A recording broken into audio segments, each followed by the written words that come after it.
Hi everyone and welcome back to the workshop. Today it's time for the first workshop tour. Now the space isn't entirely fitted out how I'd like it to be. I have a million ideas as you can imagine, but it's in a good first place. So I want to sort of take you around and show you what the lay of the land is, the machines I've got in place, and then the kind of things I'm going to start doing as my first few projects. I'm actually trying to start a small side business here on the side as well. You can see the Scaled Industries logo right there. And so part of this is also trying to make it a, if not fully commercial, but working workshop. And so I can actually make things in a relatively small amount of time in the evenings and weekends when I'm doing it as a sort of side thing. But without further ado, let's take that camera, let's take the tripod it's on, let's spin it around and start showing you the space. Because first of all is this area. And just to give a little bit of context, the way this works is it's a very long, thin industrial unit in one of Denver's industrial areas. And the front portion of it is a small kind of office space. It has heating and air conditioning, thankfully, for the summer. And then the back half is a big old industrial space that's much more like a standard workshop or warehouse.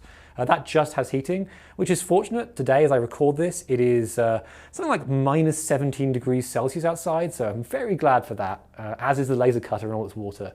But we'll see that in a second. But first, let's take that camera and look at this office space where the little studio is, and you can get a better idea of where things lay out and what's over here. So let's go. All right, so here you have a sort of a bit of a further out view of the little studio space I built.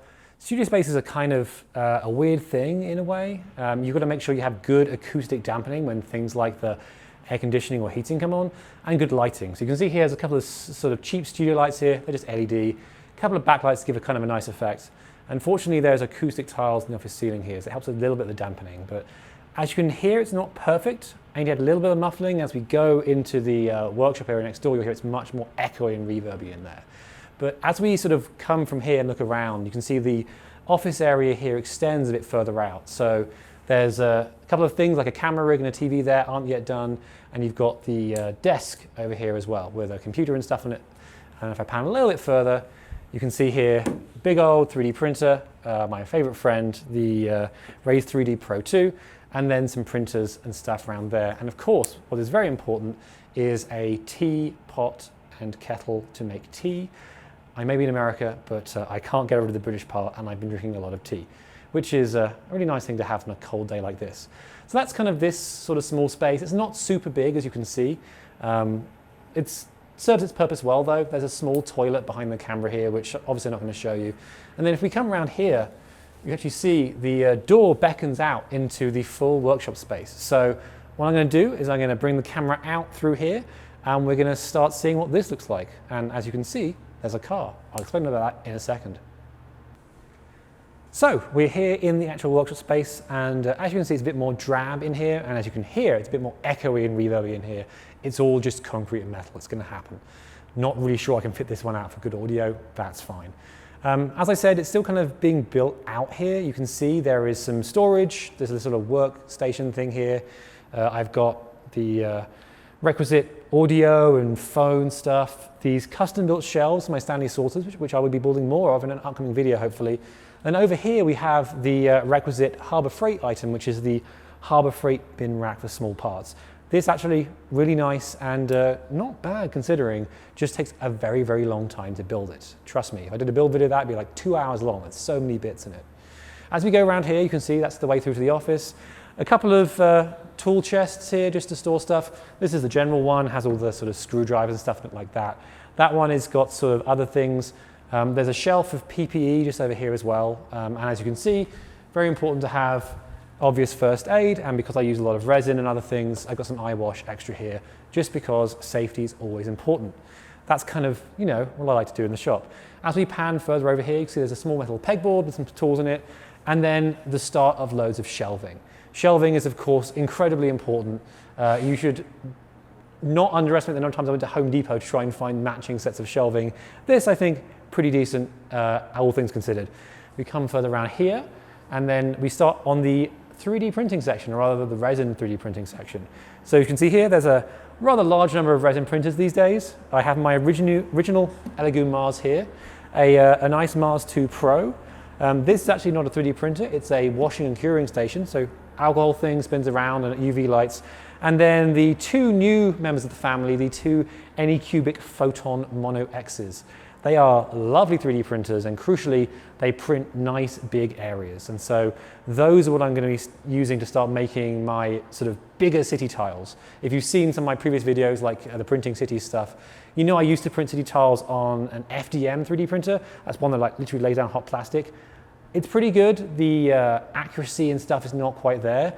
Having it done in resin, you get down to the micron. It looks really good. And this is one of the things I'm going to start and try selling soon. So those are working away right now. You can maybe even see them moving here. Printing, I think the left one is currently printing part of New York, and the right one's currently printing part of San Francisco. So fun times over there. As we keep going over here, we have sort of more of an empty workbench area.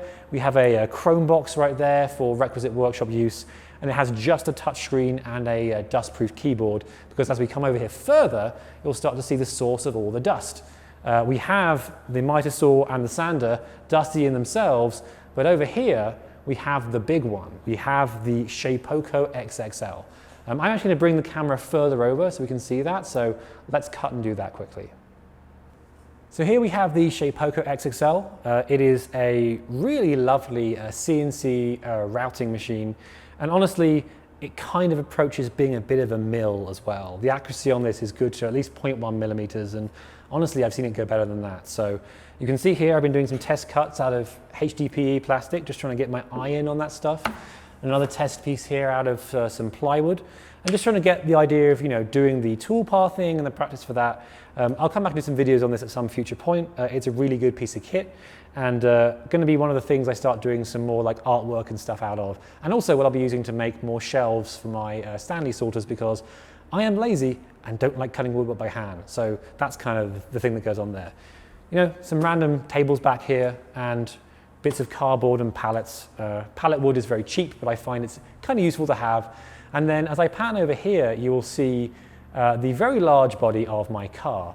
It is, as I said, very cold here in Denver today, and so I have chosen to put the car inside for now, so when I try and get back in it after this, it is not absolutely freezing and an awful thing to drive.